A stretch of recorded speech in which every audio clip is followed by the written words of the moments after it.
नमस्कार दोस्तों, स्वागत है आप सभी का एक बार फिर से। दोस्तों, सच्ची श्रद्धा से कमेंट्स में एक बार जरूर लिख दें हर हर महादेव। क्यों महिलाओं को पीरियड्स के दौरान पति से दूर रहना चाहिए? क्या महिलाएं इस समय में पूजा पाठ कर सकती हैं? क्या इस मासिक धर्म के दौरान महिलाएं व्रत कर सकती हैं? और क्या वो गलती है जो महिलाओं को मासिक धर्म के दौरान बिल्कुल भी नहीं करनी चाहिए? जानेंगे हम आज की इस वीडियो में, तो पूरी जानकारी के लिए इस वीडियो को अंत तक जरूर देखिएगा। दोस्तों, जैसा कि आप जानते हैं कि अधिकतर धर्मों में महिलाओं को मासिक धर्म के दौरान अपवित्र और अशुभ माना जाता है। आपने देखा होगा कि इन दिनों में महिलाओं को मंदिर जाना या फिर घर में पूजा घर में भी नहीं जाने दिया जाता। लेकिन अब यहाँ सवाल ये उठता है कि जब धार्मिक रूप से महिलाओं को मासिक धर्म के दौरान अशुभ और अपवित्र माना जाता है, तो फिर वो इस दौरान कोई व्रत रखती हैं या फिर इस दौरान उन्हें व्रत करने का कोई फल मिलता है?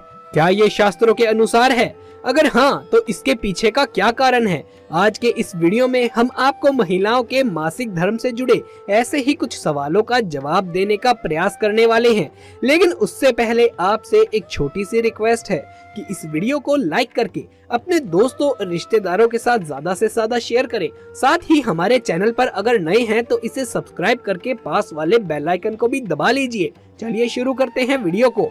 दोस्तों, इन सवालों का जवाब देने से पहले आपको ये बता दूं कि भगवत पुराण के अनुसार मासिक धर्म के दौरान महिलाएं ब्रह्म हत्या जैसा पाप को झेल रही होती हैं।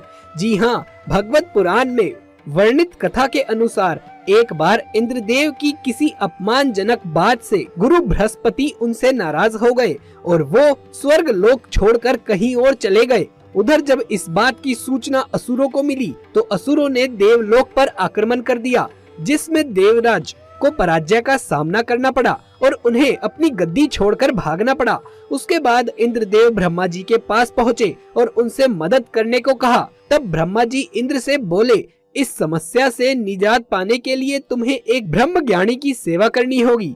यदि वो तुम्हारी सेवा से प्रसन्न हो गए तो तुम्हें स्वर्ग लोक वापस मिल जाएगा। उसके बाद ब्रह्मा जी के कहे अनुसार इंद्रदेव एक ब्रह्म ज्ञानी की सेवा करने लगे। लेकिन इंद्रदेव इस बात से अनजान थे कि जिनकी वो सेवा कर रहे हैं उस ज्ञानी की माता असुर है, जिसकी वजह से उस ज्ञानी को असुरों से ज्यादा लगाव था। असुरों से लगाव की वजह से वो ब्रह्म ज्ञानी इंद्रदेव की सारी हवन सामग्री देवताओं की बजाय असुरों को अर्पित कर देते थे।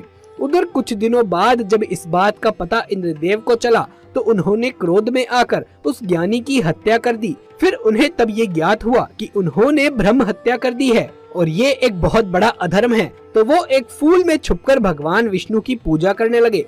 कुछ दिनों बाद विष्णु जी इंद्रदेव की पूजा से प्रसन्न होकर प्रकट हुए और उन्हें बोले, हे देवराज इंद्र, ब्रह्म हत्या जैसे पाप से मुक्ति के लिए तुम्हें पेड़, भूमि, जल और स्त्री में अपना थोड़ा थोड़ा पाप बांटना होगा।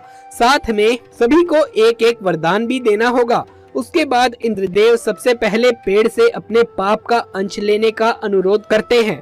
तो पेड़ ने पाप का 1/4 हिस्सा ले लिया। जिसके बाद इंद्रदेव ने पेड़ को वरदान दिया कि मरने के बाद तुम चाहो तो स्वयं ही अपने आप को जीवित कर सकते हो। उसके बाद इंद्रदेव की विनती करने पर जल ने पाप का कुछ हिस्सा अपने साथ ले लिया। बदले में इंद्रदेव ने उसे अन्य वस्तुओं को पवित्र करने की शक्ति प्रदान करी। इसी तरह भूमि ने भी इंद्रदेव से पाप का कुछ अंश स्वीकार कर लिया, जिसके बदले इंद्रदेव ने भूमि को वरदान दिया कि उस पर आई चोटें अपने आप भर जाएंगी। और अंत में इंद्रदेव स्त्री के पास पहुँचे तो स्त्री ने बाकी का बचा हुआ सारा पाप अंश के रूप में स्वीकार कर लिया। इसके बदले इंद्रदेव ने स्त्रियों को वरदान दिया कि पुरुषों की तुलना में महिलाएं काम का आनंद ज्यादा ले पाएंगी। और ऐसा माना जाता है कि तभी से महिलाएं मासिक धर्म के रूप में ब्रह्म हत्या का पाप झेल रही हैं। तो दोस्तों, जैसा कि आपने कथा में देखा कि जब इंद्रदेव ब्रह्म हत्या के पाप को झेल रहे थे तो उन्होंने फूल में छुपकर विष्णु जी की आराधना की थी, परंतु उस समय ना तो उनके सामने कोई भी विष्णु की प्रतिमा थी और ना ही वो किसी मंदिर में थे। ठीक उसी तरह महिलाएं भी मासिक धर्म के दौरान व्रत तो कर सकती हैं, लेकिन मंदिर नहीं जा सकती और ना ही किसी मूर्ति की पूजा कर सकती।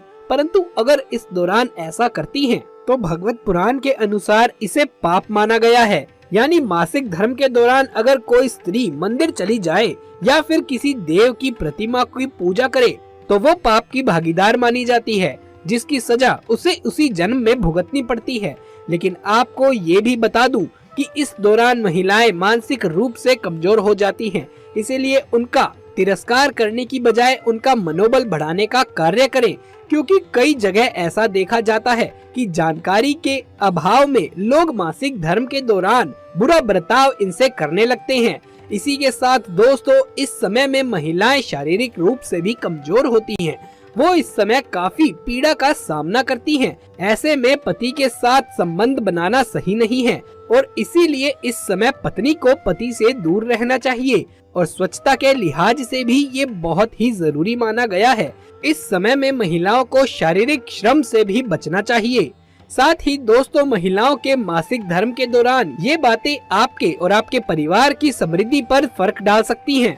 आपको बता दें, ऐसा आटा भूलकर भी मत खाना, घर का मुखिया कंगाल हो सकता है, घर में बच्चे बड़े बीमार पड़ सकते हैं। महिलाओं का रखा ये आटा पितृ दोष का कारण बन सकता है।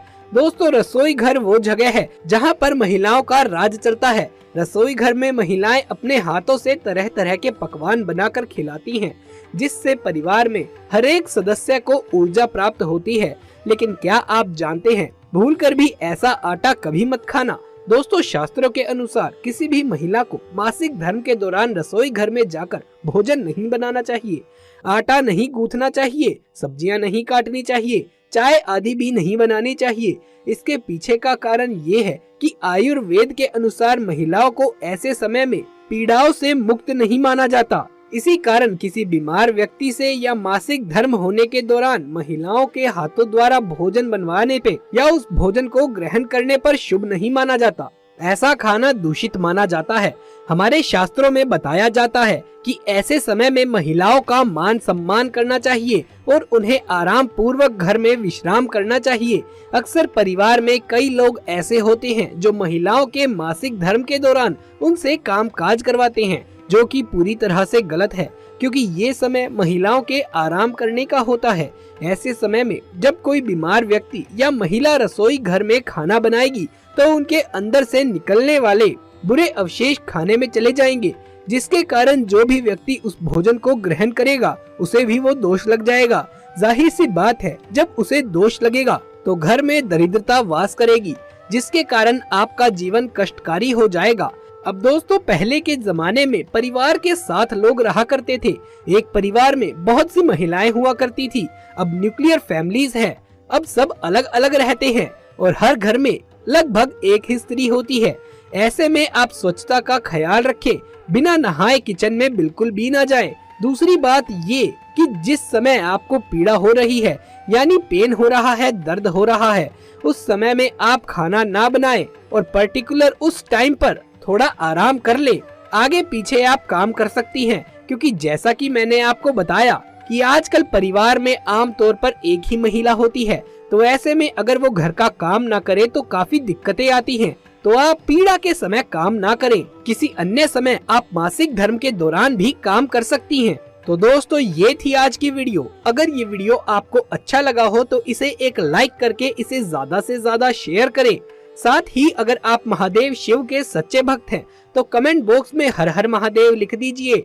आगे भी ऐसे वीडियोस देखते रहने के लिए हमारे चैनल को सब्सक्राइब कर पास वाले बेल आइकन को भी दबा लीजिए।